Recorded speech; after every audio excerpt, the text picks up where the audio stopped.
আল্লাহ রাব্বুল আলামিন যারা সালাত পড়ে তাদের সম্পর্কে বলছেন, দুনিয়াতেই তাদেরকে আল্লাহ পাক কিছু পুরস্কার দান করবেন। আল্লাহ পাক বললেন, উলাইকা হুমুল মুমিনুনা হাক্কান। যারা নামাজ পড়বে ১ নম্বর পুরস্কার হলো দুনিয়াতেই তাদের নামটা আল্লাহ রাব্বুল আলামিন আল্লাহর ওলিদের খাতার মধ্যে লিপিবদ্ধ করে দিবেন। কোন সুবহানাল্লাহ। প্রকৃত মুমিনের খাতায় তার নাম লেখা হয়ে যাবে। এরপরে আল্লাহ পাক বলেছেন, লাহুম দারাজাতুন ইনদা রাব্বিহিম, যে নামাজ পড়ে তার মর্যাদা শুধুমাত্র দিনাজপুর পর্যন্ত থাকবে না, তার মর্যাদা আল্লাহ রাব্বুল আলামিনের আরশে আজিম পর্যন্ত পৌঁছে যাবে। সুবহানাল্লাহ পড়েন।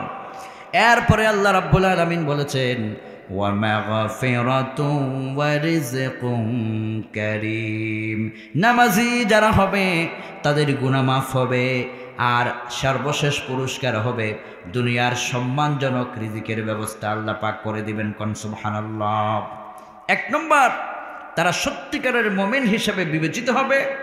২ নম্বর, তাদের মর্যাদা আল্লাহর দরবারে বেড়ে যাবে। ৩ নম্বর, তাদের সব গুনাহ মাফ করা হবে। ৪ নম্বর, তাদের রিজিকের সব দরওয়াজাগুলো আল্লাহ পাক উন্মুক্ত করবেন। কোন সুবহানাল্লাহ। রিজিক মানে কি? রিজিক শুধুমাত্র খাদ্য নয়। ইমামে বাগভি তাফসীর করেছেন, রিজক তার অর্থ হচ্ছে দুনিয়া হাসানা।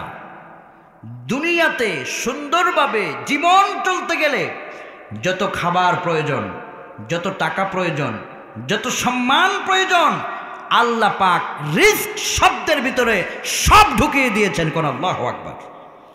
আল্লাহ রাব্বুল আলামিন যে বলেছেন, ওয়া রিজকুন কারীম, সম্মানজনক রিজিকের ব্যবস্থা তোমার করব যদি নামাজ পড়ো। তার মানে হলো শুধু তোমারে আমি খাওয়াবো এমনটা নয়, তোমার সম্মান বাড়াবো, তোমার ইজ্জত বাড়াবো। তোমাকে আল্লাহ পাক, আমি আল্লাহ পাক ধন দিয়া কষ্ট দিব না, তোমাকে ঋণগ্রস্ত বানাই আমি আল্লাহ পাক কষ্ট দিব না। দুনিয়ার শান্তিও দিব, আখিরাতের শান্তিও তুমি পেয়ে যাবে নামাজ পড়লে। কোন সুবহানাল্লাহ। নামাজ পড়বো তো ইনশাআল্লাহ। এবার দেখেন, নবীজি বলেছেন, মা ফিরআউন ওয়া হামান ওয়া কারুন, নবীজি বলেছেন কেউ যদি নামাজ না পড়ে তাহলে তাকে জানায় দাও এই লোকটার হাসর হবে ফেরাউনের সঙ্গে। কার সঙ্গে? ফেরাউনকে আপনি চিনেন? আমরা চিনি ফেরাউনকে? কি ভালো, সে কি ভালো না খারাপ? কিভাবে চিনি তাকে? আপনার কোনো সন্তান হলে পরে হুজুরের কাছে যাওয়ার পরে যদি বলেন হুজুর নাম রেখে দেন, হুজুর যদি বলেন তার নাম রাখলাম মোহাম্মদ ফেরাউন, আপনি তখন কি বলবেন? যে নামাজ পড়ে না, যে জানে না কিছু, সে বলবে হুজুর আমার সন্তানের নাম আপনি ফেরাউন কেন দিলেন? ঠিক কিনা? কোন ফেরাউনের নাম কেউ রাখতে চায় না। তার মানে খোদাদ্রোহী, আল্লাহর গজবে ধ্বংসপ্রাপ্ত ফেরাউন, তার নামটাও মানুষ রাখতে চায় না। আর আল্লাহ রসুল বলেছেন যে নামাজ পড়ে না ওই ফেরাউনের সাথেই তার হাসর হবে। যদি আপনাকে বাঁচতে হয় তো আপনি এখন থেকে নামাজটা ছাইরেন।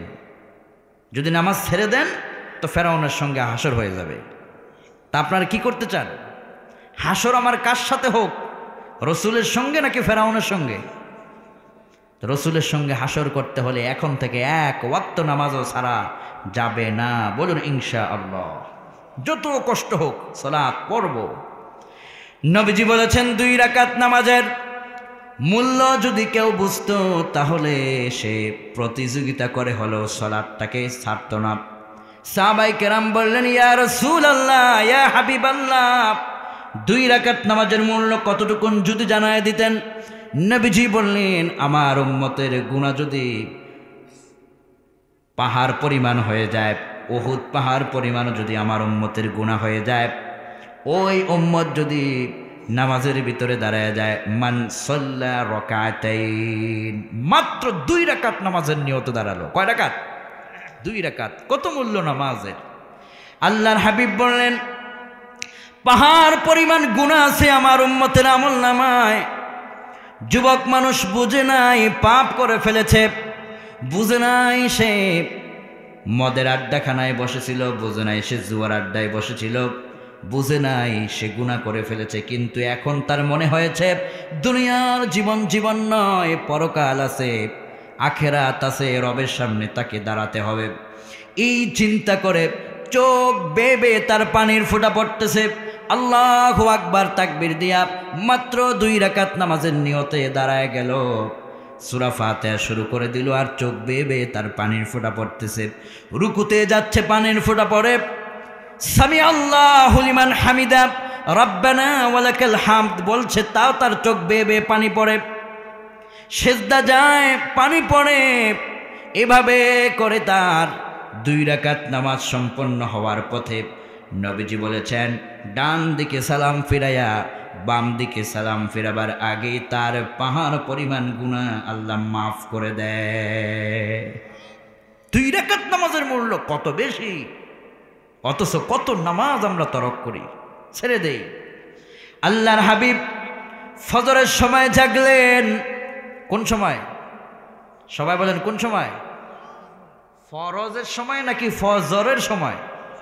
ফজরের সময়। ফজরের সময় যখন মানুষের একটু ঘুম বেশি লাগে, আজান শোনার পর শীতের কাপড় কম্বল একটু আরো আরাম করে দিয়ে ঘুমাতে মনে চায়, ফজরের সময় সূর্য উঠার আগের যেই সালাত, সালাতুল ফজর, সকালের যেই সালাত, ওইটাকে আমি বলছি। ফজরের সালাতের সময় বিশ্বনবী জাগলেন। হযরতে আয়েশা সিদ্দিকা রাদিয়াল্লাহু আনহা শোয়া নবীজি হযরতে আয়েশা রাদিয়াল্লাহু আনহার কপালের মধ্যে মৃদুভাবে তিনি মাসাজ করলেন। ঠিক কপালের মাঝ বরাবর আল্লাহর হাবিব চুমু খেলেন। এরপর হযরত আয়েশা ঘুম থেকে জাগলেন।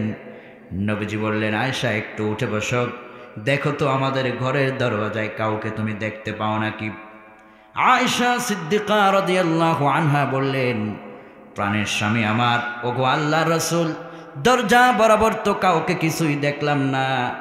নবীজি বললেন, আয়েশা শোনো, তুমি হয়তো দেখো নাই, কিন্তু আল্লাহ রাব্বুল আলামিন আমাকে জানিয়েছেন এই মুহূর্তে আমাদের ঘরের দরওয়াজায় 2 জন রহমতের সম্মানিত ফেরেশতারা দাঁড়িয়ে আছে।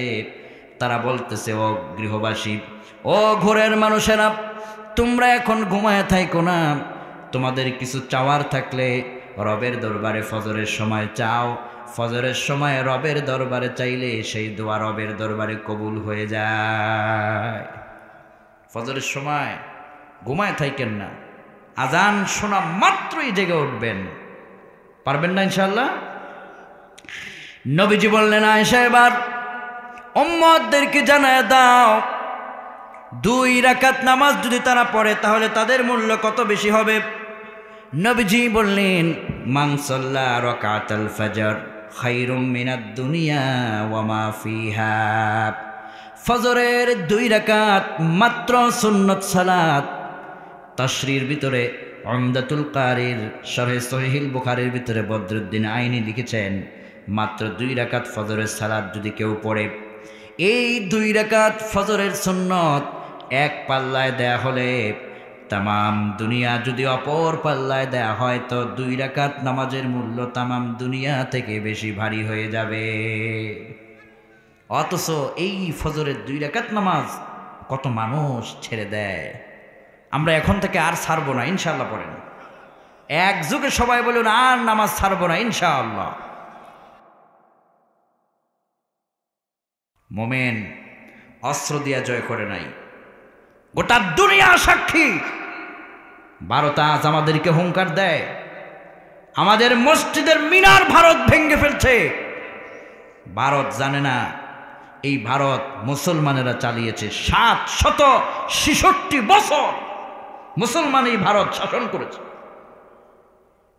সুলতান কুতুবউদ্দিন কাকি ভারতের কুতুব মিনার বানিয়েছেন, এখনো সেই কুতুব মিনার দাঁড়িয়ে আছে।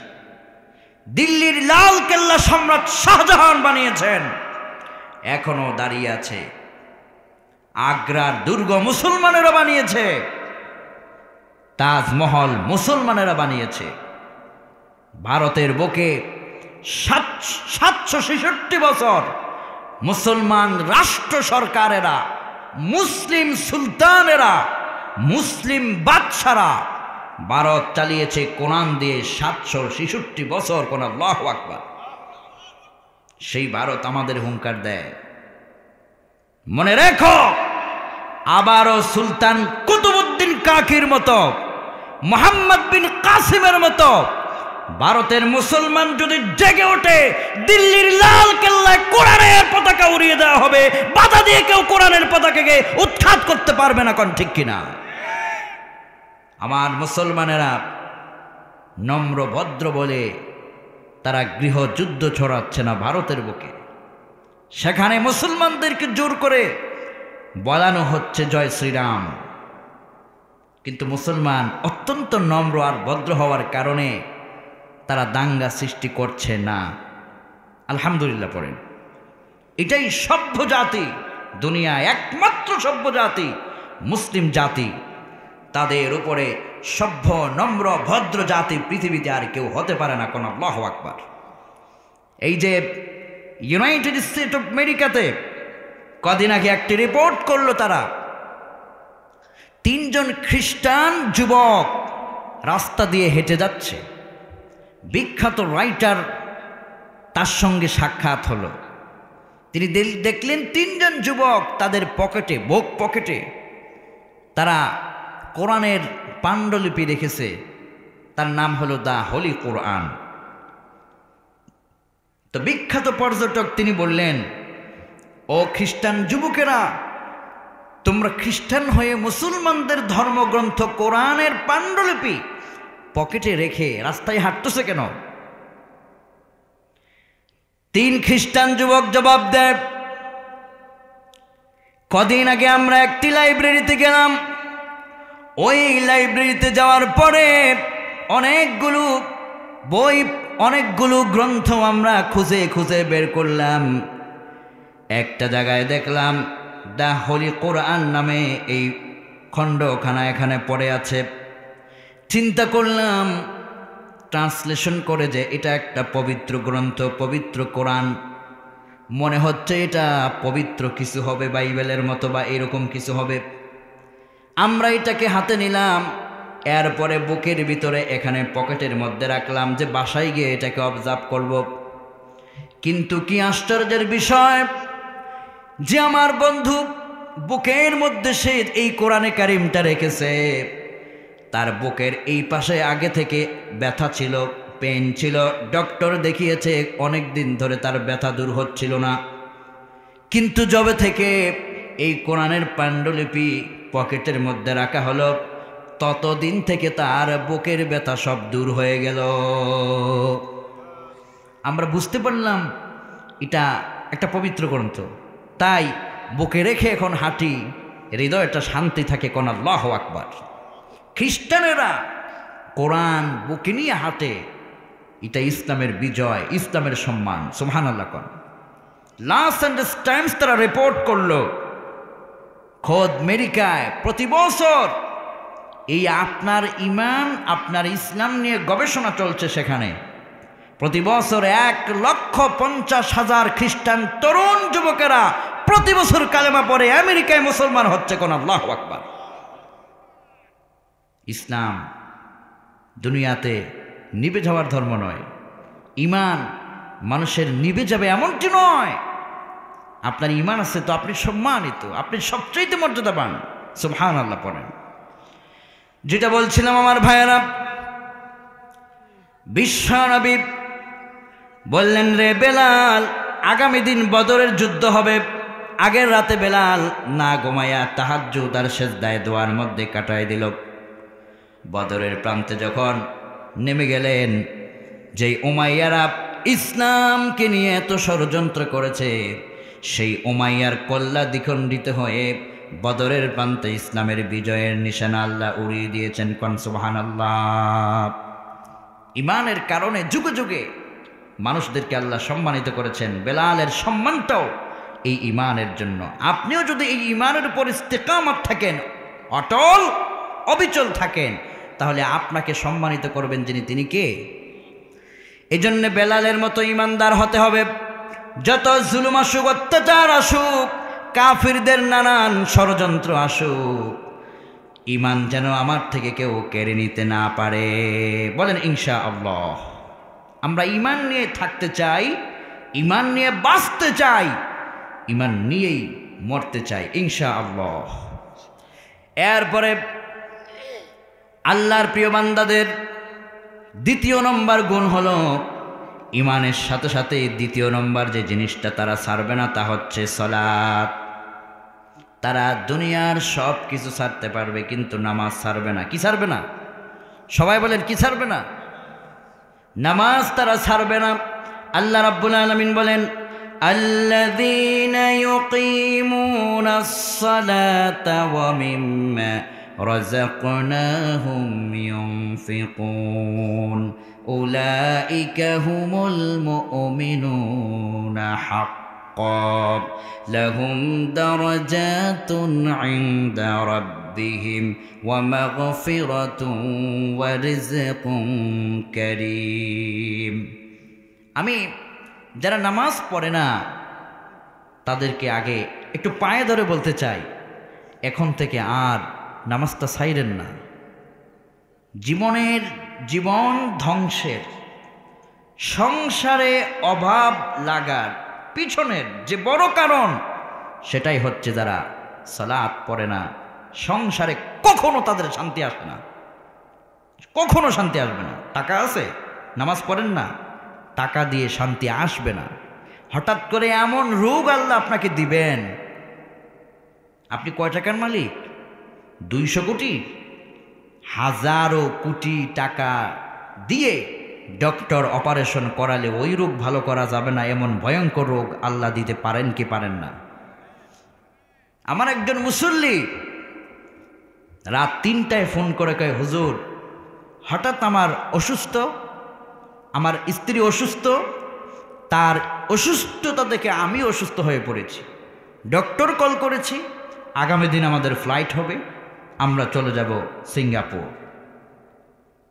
সিঙ্গাপুর গিয়ে সে আমাকে যে তথ্য দিল যে হুজুর আমাদের হঠাৎ করে আমরা দুজনেই সুস্থ, রিপোর্ট আসলো যে আমাদের দুজনেরই ক্যান্সার। আমাদের ক্যান্সার গিয়ে ব্লাডকে আক্রমণ করে স্কিনকে একেবারে গ্রাস করেছে। এই শরীর থেকে এখন টানলে চামড়াগুলো খসে খসে পড়ে, মনে হয় বেশি দিন আমরা বাঁচব না। তো হুজুর আমাকে তো আল্লাহ অনেক টাকা দিয়েছে, ডক্টরকে আমি বলেছি যে আমার একটা কারখানা আছে, ওই কারখানাটার বর্তমান মূল্য 200 কোটি টাকা। যদি ডক্টর আমাকে বাঁচাতে পারে তো সব তার নামে আমি লিখে দেব, আমি সিগনেচার করব। কিন্তু ডক্টর আমাকে বলেছে আল্লাহর কাছে চান। সিঙ্গাপুরের ডক্টর কি বলছে? আল্লাহর কাছে চান, মানে আপনার যে রব ওনার কাছে আপনি চান, এখানে টাকা দিয়ে চলে না। তার মানে আমি বুঝাতে চাইলাম ওই যে আপনি মনে করেন টাকা দিয়েই শান্তি, ওই যে মনে করেন যে সম্পদ আছে তো শান্তি, না না না। আপনার শান্তি হচ্ছে আপনার রবের সঙ্গে আপনার সম্পর্ক যত বেশি, আপনার হৃদয়ের শান্তি তত বেশি বেড়ে যাবে। আপনার সালাত যত বেশি সুন্দর হবে, আপনার মতো শান্তিময় মানুষ আর একজনও খুঁজে পাওয়া যাবে না। এজন্য সালাতটা পড়ব তো ইনশাআল্লাহ। দেখেন আমার ভাইয়েরা, আল্লাহ রাব্বুল আলামিন যারা সালাত পড়ে তাদের সম্পর্কে বলছেন দুনিয়াতেই তাদেরকে আল্লাহ পাক কিছু পুরস্কার দান করবেন। আল্লাহ পাক বললেন উলাইকা হুমুল মুমিনুনা হাক্কান। যারা নামাজ পড়বে 1 নম্বর পুরস্কার হলো দুনিয়াতেই তাদের নামটা আল্লাহ রাব্বুল আলামিন আল্লাহর ওলিদের খাতার মধ্যে লিপিবদ্ধ করে দিবেন। কোন সুবহানাল্লাহ। প্রকৃত মুমিনের খাতায় তার নাম লেখা হয়ে যাবে। এরপরে আল্লাহ পাক বলেছেন লাহুম দারাজাতুন ইনদা রাব্বিহিম, যে নামাজ পড়ে তার মর্যাদা শুধুমাত্র দিনাজপুর পর্যন্ত থাকবে না, তার মর্যাদা আল্লাহ রাব্বুল আলামিনের আরশে আজিম পর্যন্ত পৌঁছে যাবে। সুবহানাল্লাহ পড়েন। এরপরে আল্লাহ রাব্বুল আলামিন বলেছেন ওয়া মাগফিরাতুন ওয়া রিজকুন কারীম, নামাজি যারা হবে তাদের গুনাহ মাফ হবে, আর সর্বশেষ পুরস্কার হবে দুনিয়ার সম্মানজনক রিজিকের ব্যবস্থা আল্লাহ পাক করে দিবেন। কোন সুবহানাল্লাহ। 1 নম্বর তারা সত্যিকারের মুমিন হিসেবে বিবেচিত হবে। 2 নম্বর, তাদের মর্যাদা আল্লাহর দরবারে বেড়ে যাবে। 3 নম্বর, তাদের সব গুনাহ মাফ করা হবে। 4 নম্বর, তাদের রিজিকের সব দরওয়াজাগুলো আল্লাহ পাক উন্মুক্ত করবেন। কোন সুবহানাল্লাহ। রিজিক মানে কি? রিজিক শুধুমাত্র খাদ্য নয়। ইমামে বাগভি তাফসীর করেছেন, রিজক তার অর্থ হচ্ছে দুনিয়া হাসানা। দুনিয়াতে সুন্দরভাবে জীবন চলতে গেলে যত খাবার প্রয়োজন, যত টাকা প্রয়োজন, যত সম্মান প্রয়োজন, আল্লাহ পাক রিজক শব্দের ভিতরে সব ঢুকিয়ে দিয়েছেন। কোন আল্লাহু আকবার।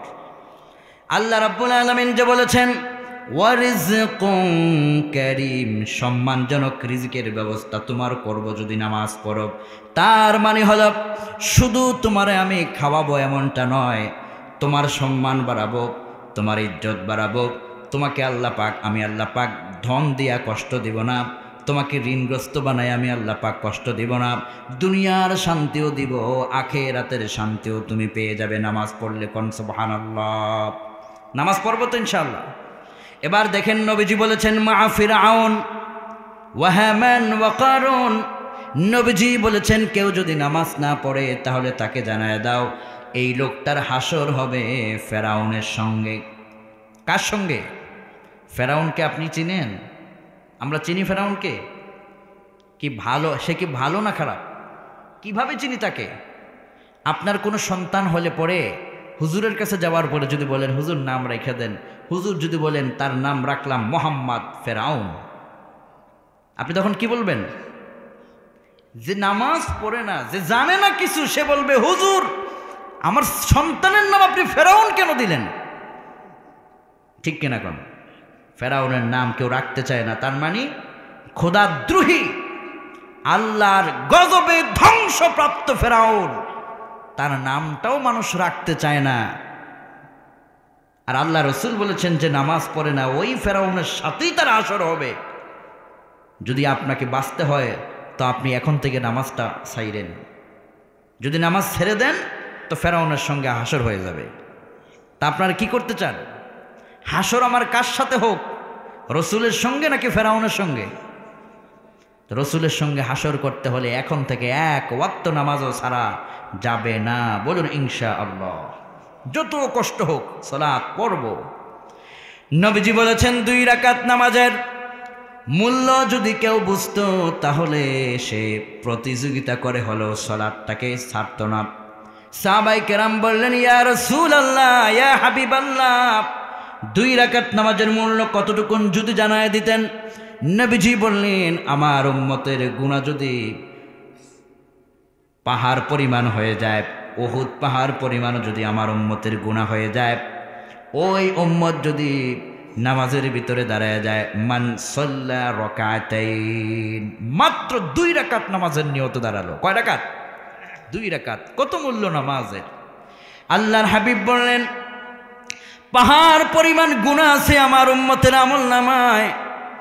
যুবক মানুষ বুঝে নাই, পাপ করে ফেলেছে, বুঝে নাই সে মদের আড্ডাখানায় বসেছিল, বুঝে নাই সে জুয়ার আড্ডায় বসেছিল, বুঝে নাই সে গুনাহ করে ফেলেছে, কিন্তু এখন তার মনে হয়েছে দুনিয়ার জীবন নয়, পরকাল আছে, আখেরাত আছে, রবের সামনে তাকে দাঁড়াতে হবে। এই চিন্তা করে চোখ বেয়ে তার পানির ফোঁটা পড়তেছে। আল্লাহু আকবার তাকবীর দিয়া মাত্র 2 রাকাত নামাজের নিয়তে দাঁড়ায় গেল, সূরা ফাতিহা শুরু করে দিল, আর চোখ বেয়ে তার পানির ফোঁটা পড়তেছে। রুকুতে যাচ্ছে, পানির ফোঁটা পড়ে, সামি আল্লাহু লিমান হামিদা রব্বানা ওয়ালাকাল হামদ বলছে, তাও তার চোখ বেয়ে পানি পড়ে। সেজদা যায়, পানি পড়ে। এভাবে করে তার 2 রাকাত নামাজ সম্পন্ন হওয়ার পথে নবীজি বলেছেন ডান দিকে সালাম ফিরাইয়া বাম দিকে সালাম ফিরাবার আগে তার পাহাড় পরিমাণ গুনাহ আল্লাহ মাফ করে দেয়। 2 রাকাত নামাজের মূল্য কত বেশি, অথচ কত নামাজ আমরা তরক করি, ছেড়ে দেই। আল্লাহর হাবিব ফজরের সময় জাগলেন। কোন সময়? সবাই বলেন কোন সময়? ফরজের সময় নাকি ফজরের সময়? ফজরের সময়। ফজরের সময় যখন মানুষের একটু ঘুম বেশি লাগে, আজান শোনার পর শীতের কাপড় কম্বল একটু আরাম করে দিয়ে ঘুমাতে মনে চায়। ফজরের সময় সূর্য উঠার আগের যেই সালাত, সালাতুল ফজর, সকালের যেই সালাত, ওইটাকে আমি বলছি। ফজরের সালাতের সময় বিশ্বনবী জাগলেন। হযরতে আয়েশা সিদ্দিকা রাদিয়াল্লাহু আনহা শোয়া নবীজি হযরতে আয়েশা রাদিয়াল্লাহু আনহার কপালের মধ্যে মৃদুভাবে তিনি মাসাজ করলেন। ঠিক কপালের মাঝ বরাবর আল্লাহর হাবিব চুমু খেলেন। এরপর হযরত আয়েশা ঘুম থেকে জাগলেন। নবীজি বললেন, আয়েশা একটু উঠে বসো, দেখো তো আমাদের ঘরের দরজায় কাউকে তুমি দেখতে পাও নাকি? আয়েশা সিদ্দিকা রাদিয়াল্লাহু আনহা বললেন, প্রাণের স্বামী আমার, ওগো আল্লাহর রাসূল, দরজা বরাবর তো কাউকে কিছুই দেখলাম না। নবীজি বললেন, আয়েশা শোনো, তুমি হয়তো দেখো নাই, কিন্তু আল্লাহ রাব্বুল আলামিন আমাকে জানিয়েছেন এই মুহূর্তে আমাদের ঘরের দরওয়াজায় দুইজন রহমতের সম্মানিত ফেরেশতারা দাঁড়িয়ে আছে। তারা বলতেছে, ও গৃহবাসী, ও ঘরের মানুষেরা, তোমরা এখন ঘুমায় থাইকো না। তোমাদের কিছু চাওয়ার থাকলে রবের দরবারে ফজরের সময় চাও। ফজরের সময় রবের দরবারে চাইলে সেই দোয়া রবের দরবারে কবুল হয়ে যায়। ফজরের সময় ঘুমায় থাকেন না, আজান শোনা মাত্রই জেগে উঠবেন। পারবেন না ইনশাআল্লাহ? নবীজি বললেন, আয়েশা এবার উম্মতদেরকে জানায় দাও, 2 রাকাত নামাজ যদি তারা পড়ে তাহলে তাদের মূল্য কত বেশি হবে। নবীজি বললেন, মান সাল্লা রাকাতাল ফজর খায়রুম মিনাদ দুনিয়া ওয়া মা ফিহা। ফজরের 2 রাকাত মাত্র সুন্নত সালাত। তাশরির ভিতরে উমদাতুল কারির শরহে সহিহুল বুখারীর ভিতরে বদরুদ্দিন আইনি লিখেছেন, মাত্র 2 রাকাত ফজরের সালাত যদি কেউ পড়ে, এই 2 রাকাত ফজরের সুন্নত এক পাল্লায় দেয়া হলে তামাম দুনিয়া যদি অপর পাল্লায় দেয়া হয় তো 2 রাকাত নামাজের মূল্য তামাম দুনিয়া থেকে বেশি ভারী হয়ে যাবে। অথচ এই ফজরের 2 রাকাত নামাজ কত মানুষ ছেড়ে দেয়। আমরা এখন থেকে আর ছাড়বো না ইনশাআল্লাহ। পড়েন এক যুগে সবাই বলুন, আর নামাজ ছাড়বো না ইনশাআল্লাহ। আল্লাহ আপনি আমাদেরকে নামাজি বানান, পড়ি আমিন। মুসলমান নামাজ পড়ে না, মুসলমানের শ্রেষ্ঠ পরিচয় তো হচ্ছে সেই সালাত আদায় করবে তার রবের জন্য। আল্লাহর প্রিয় বান্দাদের 5 গুণের দ্বিতীয় গুণ হচ্ছে তারা নামাজ ছাড়বে না। এবার আমরা তৃতীয় গুণটা নিয়ে আসুন আলোচনা করি। তাদের তৃতীয় গুণ থাকবে ওয়া মিম্মা রাযাকনাহুম ইউনফিকুন। এই আল্লাহর বান্দারা আল্লাহর সন্তুষ্টির জন্য আল্লাহর পথেই তারা খরচ করবে। কোন সুবহানাল্লাহ। আল্লাহর সন্তুষ্টির জন্য, আল্লাহর জন্য যদি আপনি 1 টাকা দেন, আল্লাহর সাথে সাথে আপনাকে 10 টাকার মালিক বানাবে। কোন আল্লাহু আকবার। যতটুকুন আপনি দেন 10 গুণ আপনি পাবেন। ওয়াদাকার, সবাই বলেন ওয়াদাকার। আপনারা কি ঘুমাচ্ছেন? সবাই কি জাগ্রত আছেন? জাগ্রত আছেন? চোখে আপনাদের ঘুম আসছে? হাত তোলেন তো, কার কার ঘুম আসছে দেখি একটু। হ্যাঁ,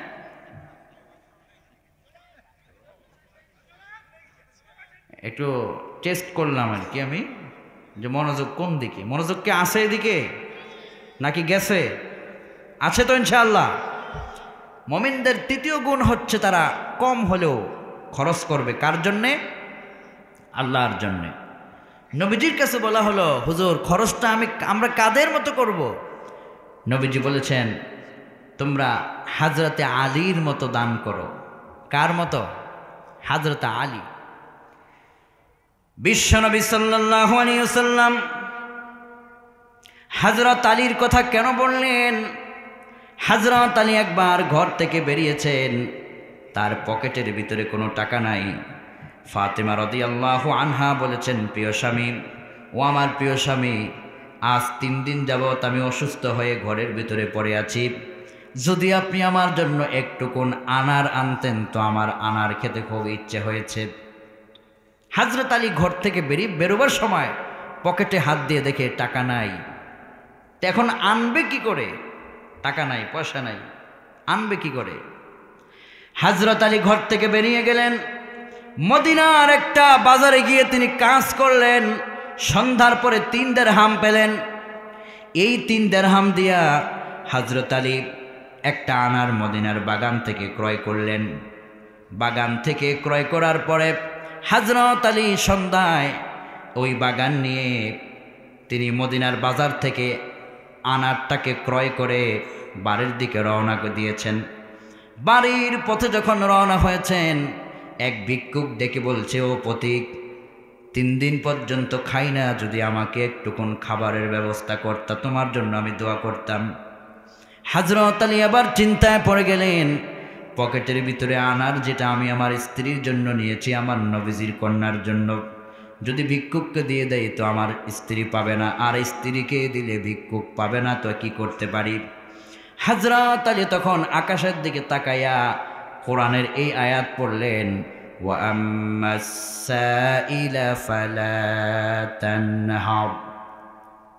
যদি তোমার কাছে কোনো ভিক্ষুক, কোনো সায়েল চায়, ধমক টমক দিও না, ফিরাইয়া দিও না, না থাকলে একটু মাসাজ করে দিও, সান্ত্বনা হইলেও দিও। সুবহানাল্লাহ। হযরত আলী আবার আকাশের দিকে তাকায়া পকেট থেকে আনার বের করে আনারকে 2 টুকরা করলেন। 1 টুকরা ভিক্ষুককে দান করে দিলেন, বাকি অর্ধেক আনার নিয়ে বাড়ির দিকে রওনা হয়েছেন। ভিক্ষুক এই অর্ধেক আনার পেয়ে আল্লাহর শুকরিয়া করলেন, কিন্তু বেচারা ভিক্ষুক হযরত আলীর দিকে আর দৌড় আরম্ভ করলেন।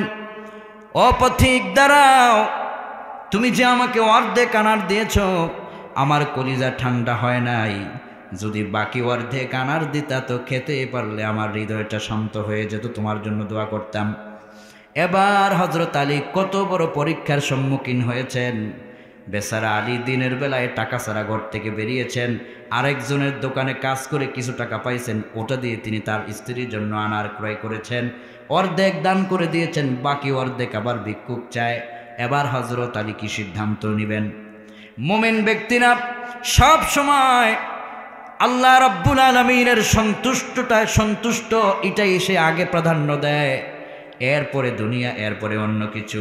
হযরত আলী এবার বাকি অর্ধেক টুকুন আনার ভিক্ষুককে আল্লাহর জন্য দান করে দিলেন। ভিক্ষুক বাকি অর্ধেক আনার পেয়ে খুশি চিত্তে বললেন, তোমার জন্য আমি দোয়া করি, আল্লাহ তোমাকে দিবে। সুবহানাল্লাহ। এবার হযরত আলী খালি হাতে হযরতে ফাতেমা রাদিয়াল্লাহু আনহার ঘরে তাশরিফ ফরমালেন। ঘরের মধ্যে সালাম দিয়ে প্রবেশ করলেন। হযরত ফাতেমা দরজা খুললেন। দরজা খোলার পরে হযরত আলীর পায়ের জুতা মোবারক খুলে দিচ্ছেন, জামা পরিষ্কার করছেন, কপালের ঘাম হযরত ফাতেমা মুছে দিচ্ছেন রাদিয়াল্লাহু আনহা। একটু পর পানি আর খুরমা খেজুর দুজনে খেয়ে তারপরে আরাম করতেছেন। হযরত আলী মনে মনে চিন্তা করলেন যে আমার স্ত্রী তো আনারের কথা বলেছিল, আমি তো আনতে পারি নাই, উনি তো আমাকে জিজ্ঞেস করে নাই, না জানি রাহমাতুল লিল আলামিন নবীজির কন্যা কষ্ট পেয়েছে। আর যদি আমার প্রিয়তমা কষ্ট পায়, নবীজির কাছে যদি খবর চলে যায়, আমি আমার নবীজির সামনে আমার চেহারাটা কেমনে দেখাবো? তিনি তো আমার কাছে তার মেয়েটারে অত্যন্ত যত্নকারে বিয়ে দিয়েছেন। এবার হযরত আলী নিজ থেকেই জিজ্ঞেস করলেন, প্রিয়তমা, তুমি তো আমাকে আনার আনতে বলেছিলে, আমি আনতে পারি নাই, তো তুমি তো আমাকে জিজ্ঞেস করলে না, তুমি কি আমার প্রতি কষ্ট পেয়েছো নাকি, রাগ হয়েছো নাকি? এবার হযরতে ফাতেমা রাদিয়াল্লাহু আনহা কয়, আমি আপনার উপরে কোনো রাগ না, তো আমাকে জিজ্ঞেস করলে না কেন? হযরত আলী রাদিয়াল্লাহু আনহুকে ফাতেমা রাদিয়াল্লাহু আনহা বলে, আপনি আমার স্বামী, আপনাকে আনতে বলেছি, আপনি আনতে পারেন নাই। দ্বিতীয়বার ঘরে প্রবেশ করার পর যদি আমি আপনাকে জিজ্ঞেস করি, আপনি তো আনতেই পারেন নাই, তো জিজ্ঞেস করলে তো আপনি লজ্জা পাবেন, শরম পাবেন। বলুন, একজন স্ত্রী কি করে তার স্বামীকে লজ্জা দিতে পারে? আপনি তো আমার স্বামী, আমার কলিজা, আমার হৃৎপিণ্ড, আপনি আমার সম্মান, আপনি আমার গর্ব, আপনি আমার স্বামী, কেন আপনাকে আমি লজ্জা দিব? হযরত আলী খুশি হলেন। আর আমাদের স্ত্রীরা কি করে, তুমি আমার জন্য আনো নাই, কতবার তোমারে বলছি, তোমার কাছে বিয়ে বসে আমি কিছুই পাই নাই। আরেকজনের ওই ঘরের ভাবি শাড়ি গহনা অভাব নাই, আর তুমি আমারে কিছুই দাও নাই। কথা ঠিক কিনা? না, আজকের যদি মাহফিল কোনো মা শোনেন, এটা করবেন না। স্বামী যা দিবে আলহামদুলিল্লাহ, না দিয়েছে আলহামদুলিল্লাহ। স্বামী যে আপনার কাছে বেঁচে আছে, এটাই তো আপনার কাছে আল্লাহর পক্ষ থেকে বড় পাওয়া। কত মানুষের স্বামী প্যারালাইজ হয়ে হসপিটালে পড়ে থাকে, ক্যান্সারে আক্রান্ত হয়ে পড়ে থাকে, সে তো ওই নারীটা তার স্বামীর সেবা করতে করতে দিন শেষ হয়ে যায়। কত মানুষের স্বামী দুর্ঘটনায় দুনিয়া থেকে বিদায় হয়ে যায়। আল্লাহ তোমার ঘরে তোমার স্বামীটা ভালো রাখছে, সুস্থ রাখছে, এটাই তো তোমার আল্লাহর পক্ষ থেকে বড় পাওয়া। শুকরিয়া করা প্রয়োজন, স্বামীর নাফরমানি করতে নেই। তো এবার হযরত আলী স্ত্রীর সঙ্গে ঘরের মধ্যে আরাম করতেছেন, হঠাৎ করে দরওয়াজায় কে যেন নক করলো, সালাম দিল। হযরত আলী ঘরের দরওয়াজা খুললেন, দেখলেন বয়োবৃদ্ধ সাহাবী হযরত সালমান ফারসি রাদিয়াল্লাহু আনহু ঘরের দরওয়াজায় দাঁড়ানো। হযরত আলী বললেন, আসেন আসেন, আমার ঘরে মেহমান হন। সালমান ফারসি রাদিয়াল্লাহু আনহুকে, আমি আজ আপনার বাড়িতে মেহমান হতে আসি নাই, নবীজি আমাকে পাঠিয়েছেন, আপনার জন্য 1 বস্তা আনার নবীজি হাদিয়া দিয়েছেন। এই আনারগুলো ঘরে নেন, সবাই মিলে এগুলো ভক্ষণ করুন।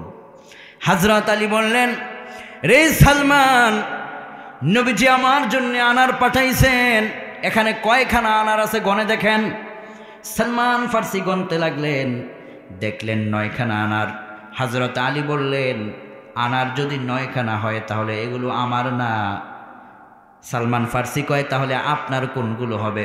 হযরত আলী বললেন, আমার আনার হলে সেটা 10টা আনার হবে, 9টা নয়।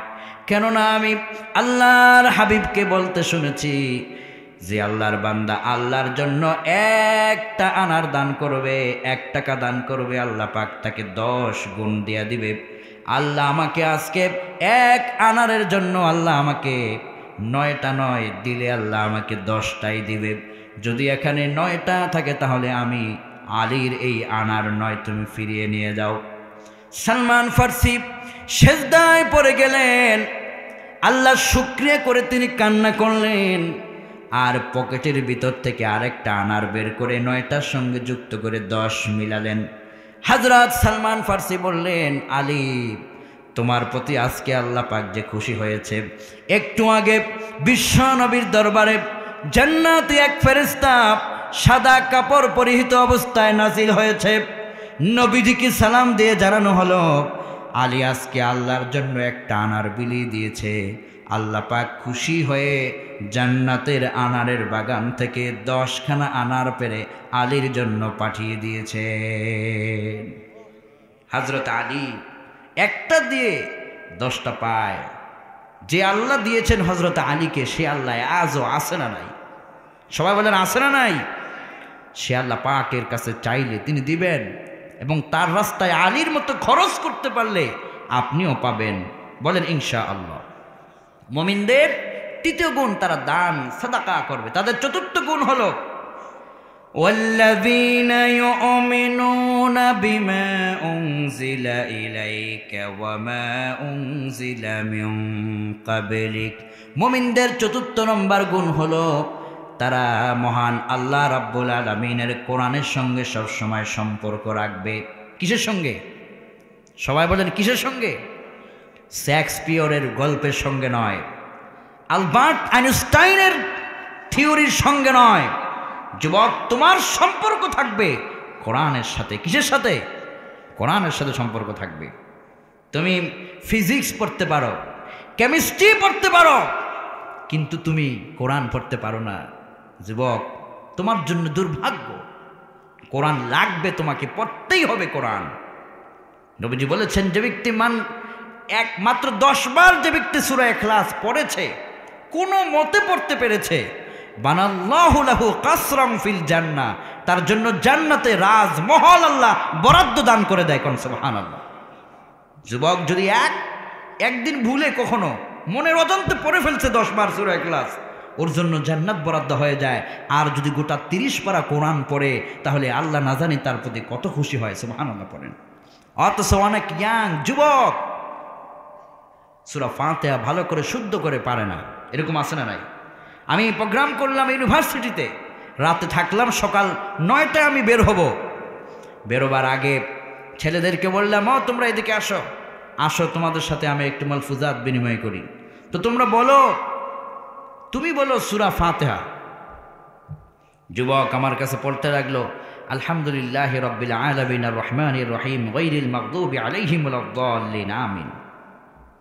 যুবকের মাঝখান দিয়ে আসে না গেছে, মাঝখানে বাদ পড়ে গেছে। পাশের আরেক যুবক আমি বললাম, তুমি তো সূরা ফাতিহা না, তুমি দোয়া কুনুত বলো, যেটায় ভিতরের সালাতে পড়তে হয়, দোয়া কুনুত।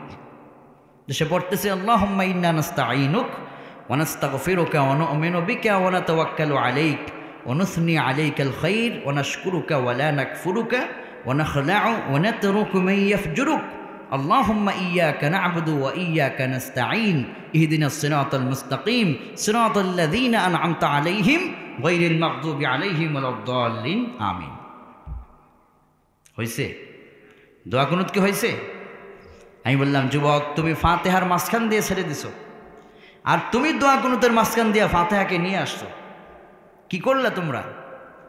হুজুর ছোটবেলায় কেজিতে পড়ছি, এরপরে হাই স্কুল পার হয়ে কলেজ শেষ করছি, এখন ইউনিভার্সিটির বারান্দা দিয়ে ঘুরি, তো কেন এগুলো পড়লে না? এইগুলো কি বাদ পড়ে নাকি? হুজুর মা বাবা একদিনের জন্য সকালের মুক্তবে নেয় নাই। আমি বললাম, এখন তুমি তোমার মা বাবাকে দোষারোপ করছো? আমি তখন যুবককে বললাম, তুমি এখন তোমার মা বাবাকে দোষারোপ করছো দুনিয়ায়, আর আখেরাতে না জানি তুমি তোমার মা বাবার বিরুদ্ধে কত কঠিন হবে যখন তোমার সামনে আযাব গ্রাস হবে। ও মুরব্বী বাবারা, যারা বাবা আছেন, সন্তানকে যদি কোরআন শিক্ষা দিতে না পারেন তো আখেরাতে এই সন্তানই আপনার ঘাড়ের উপর পাড়া দিয়ে আরিনাল্লাযাইনি আদাল্লানা, আপনার ঘাড়ের উপরে আপনার ছেলে পাড়া দিয়ে আপনাকে সাথে নিয়ে জাহান্নামে চলে যাবে। নাউযুবিল্লাহ পড়ে। সন্তানকে কোরআন শিক্ষা দিবেন, অন্তত সূরা ফাতিহা আলাম তারা থেকে নাস পর্যন্ত 10টা সূরা হলো শুদ্ধ করে যেন সে পারে। নামাজের যে ছোট্ট ছোট্ট দোয়া, এগুলো যেন সে পারে।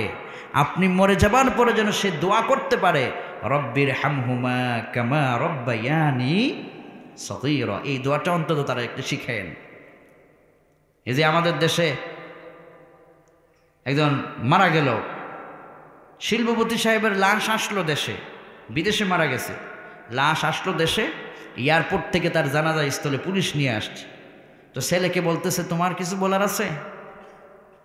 তো ছেলে মাইকের সামনে এসে বলতেছে, আপনারা সবাই আমার জন্য দোয়া করবেন, আমার আর কিছু বলার নাই। লোকেরা সবাই অবাক। ওর বাবার জানাজায় ও আয়েশা কয়, আপনারা সবাই আমার জন্য দোয়া করবেন, আমার আর কিছু বলার নাই। তো পাশের মসজিদের ইমাম সাহেব কয়, উনি যা বলছে ঠিকই বলছে, কারণ ওর বাবা ওরে শিখাইছে সব নিজের জন্য করো, অন্যের জন্য নয়। যারা ইসলামের শিক্ষা দেয় না ওদের অবস্থাটা এরকমই হয়। বাবা মারা গেছে, সামনে এসে সে ইন্নালিল্লাহ পড়বে, বাবার একটা স্মৃতিচারণ করবে, চোখ বেয়ে পানি পড়বে, মানুষের কাছে বলবে, বাবার জন্য আপনারা দোয়া কইরেন, ঋণ থাকলে আমার কাছে বইলেন, আমি পরিশোধ করব। এসব কিছু না বলে আইসাই কই আমার জন্য দোয়া কইরেন, আমার আর কোনো কথা নাই। তার মানে যতটুকুন শিখিয়েছে সে ততটুকুন বলতে পেরেছে। এজন্য সন্তানদেরকে শিখাতে হবে কোরআন, কোরআনের সঙ্গে সম্পর্ক করতে হবে। যুবক, কোরআন লাগবে ইনশাআল্লাহ। পড়েন। আলহামদুলিল্লাহ, আমাদের এমন অনেক যুবক আছে ইউনিভার্সিটিতে পড়ে, কলেজে পড়ে, হাই স্কুলে পড়ে, এরা যখন কোরআন তিলাওয়াত করে সত্যি মহাসমুদ্রে হারিয়ে যায়। এত সুন্দর তাদের তিলাওয়াত, স্কুলে পড়ে সুন্দর তিলাওয়াত। চেষ্টা থাকলে এটা উপায় হয়। ডক্টর জাকির নায়েক বেচারা একটা ডাক্তার, জিজ্ঞেস করলে সে ইসলাম ধর্মের সুন্দর বর্ণনা তার মতো পৃথিবীতে বর্তমান দুনিয়ায় কেউ দিয়েছে, দ্বিতীয় আমি কাউকে দেখি নাই। এত সুন্দর করে সেই ইসলামকে সারা পৃথিবীর মানুষের কাছে ছড়িয়ে দিয়েছে। এত সুন্দর করে বলে কি করে? চেষ্টা করলেই পারা যায়। আপনি যখন যেখানেই আছেন, যেটা আপনি পারেন না চেষ্টা করবেন, শিখতে পারবেন। আল্লাহ আমাদের তৌফিক দান করুক, আমিন পড়ি। তাহলে মুমিনদের চতুর্থ গুণ হলো তারা কোরআনের সঙ্গে সম্পর্ক রাখবে, নিজেরাও পড়বে, সন্তানদেরকে কোরআন পড়াবে। মসজিদের যে মুয়াজ্জিন, যে ইমাম কোরআন পড়ায় তাকে সম্মান করবেন, তার বেতন সময় মতো দিবেন। ডিশের বিলটা বাকি থাকে না, কিন্তু মসজিদের ইমাম সাহেবের বেতনটা ঠিকই বাকি থাকে। কথা ঠিক কিনা? আর মায়েরা,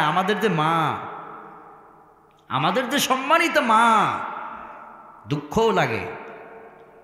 এই মায়েরা সিনেমা, টিভি, টেলিভিশনে এত মহামুগ্ধ, মায়েরা জিজ্ঞেস করলে ও বলবে যে এর চাইতে বরকতের কাম পৃথিবীতে কিছু নাই। মোবাইলে ঢুইকে টিকটকে মজা নাই, তারপরে ইনস্টাগ্রাম, ওখানে একটু থাইকা মজা নাই তো ফেসবুক, ওখানে ফেসবুক দেখে মজা নাই তো এখন ইউটিউব। একটার পরে একটা চলছে। মায়ের বৃদ্ধা হয়ে যাচ্ছে, 40-45 বছরের মা ছেলেকে কয় তুই আমারে টিকটক নামায় দে। মা ছেলেরে বলে টিকটক নামা। টিকটক আনার পরে মা সেখানে কণ্ঠ মিলায়। এরকম আছে না নাই? মায়েরা সতর্ক হয়ে যান, নিজেকে কন্ট্রোল করেন, আল্লাহর পথে নিয়ে আসেন। মরার পরে এই টিকটক ফিকটক এগুলো কাজে লাগবে না। আল্লাহর কাছে যাওয়ার জন্য প্রস্তুতি নিতে হবে। এজন্য আমরা কোরআনে কারিম পড়ব ইনশাআল্লাহ। বলেন আমরা যেন আল্লাহর কোরআনের সাথে সম্পর্ক দিতে পারি। চতুর্থ নম্বর আমাদের কোয়ালিটি হবে যে আমরা অন্তত একটু একটু হলেও আল্লাহর কোরআন পড়ব। কি পড়ব? কোরআন পড়ব ইনশাআল্লাহ। আল্লাহর হাবিব বলেছেন ইকরাউল কোরআন ফাইন্নাহু ইয়াতি ইয়াউমাল কিয়ামাতি শাফিআন লিআসহাবিহি। যদি তুমি তোমার ফাকরাউ মা তায়াসসারা মিন, কোরআনের যেখান থেকে সম্ভব তুমি যদি পড়তে পারো, আল্লাহর হাবিব বলেছেন কিয়ামতের দিন এই কোরআন তোমার সামনে দাঁড়ায়া তোমার এই সুপারিশ করে আল্লাহর জান্নাত পর্যন্ত পৌঁছায় দিবে। কোরআন তোমার বন্ধু হবে, সাথী হবে।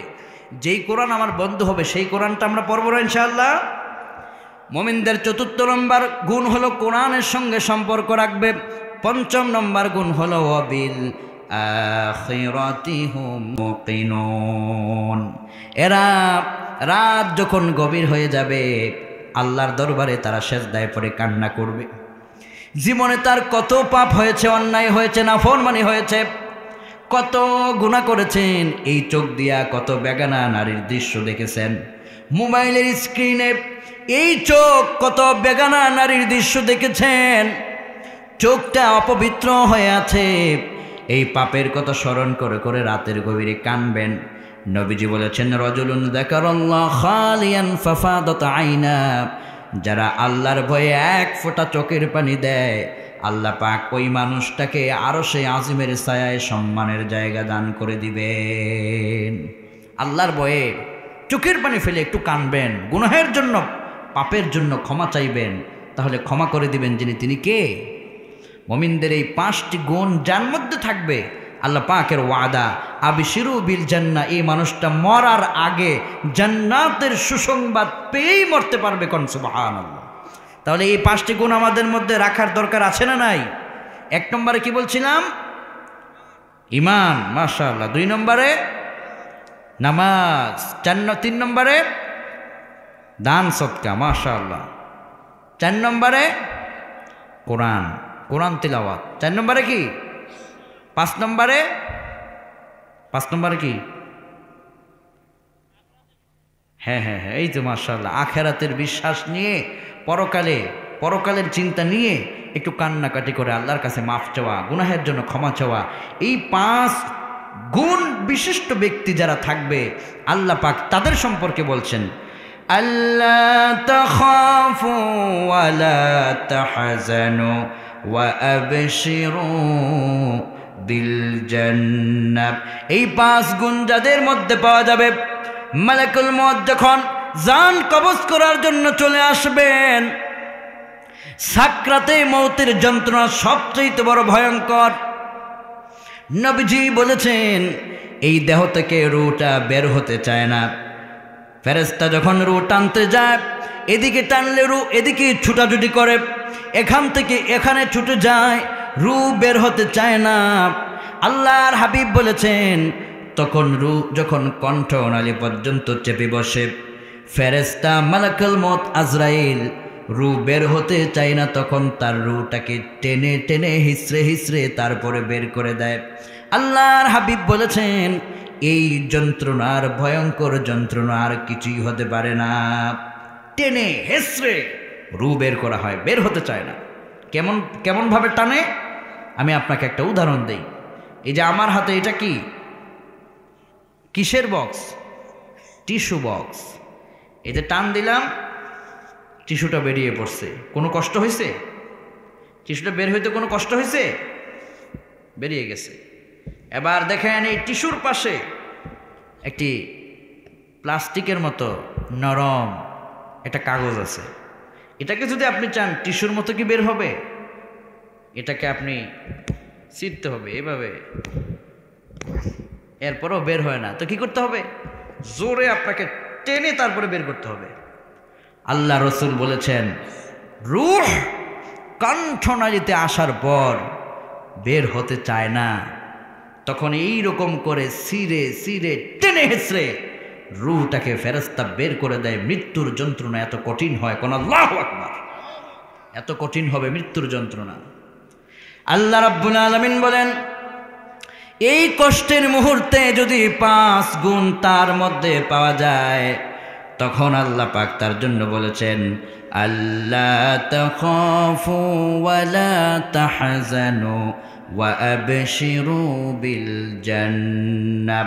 এই গুণগুলো থাকলে পরে আল্লাহ পাক বলবেন টেনশন করো না, চিন্তা করো না, জান্নাতের সুসংবাদ দিয়েই তোমার মৃত্যুটা আমি নিচ্ছি। কোন সুবহানাল্লাহ। এজন্যে এই গুণগুলো আমাদের প্রত্যেকের মধ্যে অর্জন করা প্রয়োজন।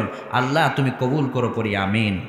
আজকে আমরা এখানে যারা এসেছি আল্লাহর কাছে আসুন আমরা এখনই দোয়ায় যাব।